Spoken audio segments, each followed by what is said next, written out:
नमस्कार. यावर्षीची श्री गणेश चतुर्थी ही 26 ऑगस्ट रोजी दुपारी 3:55 सुरू होते आणि तिची समाप्ती बुधवारी 27 ऑगस्ट 2025 रोजी दुपारी 3:25 होणार आहे. त्यामुळे आपल्या सर्वांना आपल्या लाडक्या गणपती बाप्पांची स्थापना ही 27 ऑगस्ट 2025 रोजी करायची आहे. आता बुधवारी म्हणजे 27 ऑगस्ट रोजी आपण अगदी पहाटेच सूर्योदयापासून ते दुपारी 3:25 पर्यंत गणपती बाप्पांची स्थापना आपल्या घरामध्ये करू शकतो.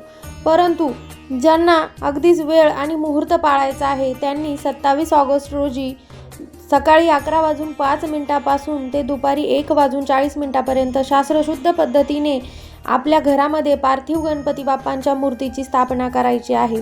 परंतु जर काही कारणानिमित्त आपल्याला वेळ नाही पाळता आला तर 27 ऑगस्ट रोजी सूर्योदयापासून ते दुपारी 3:25 पर्यंत आपण गणपती बाप्पाची स्थापना करू शकतात. माहिती आवडल्यास चॅनलला सबस्क्राईब करा. धन्यवाद. श्री स्वामी समर्थ.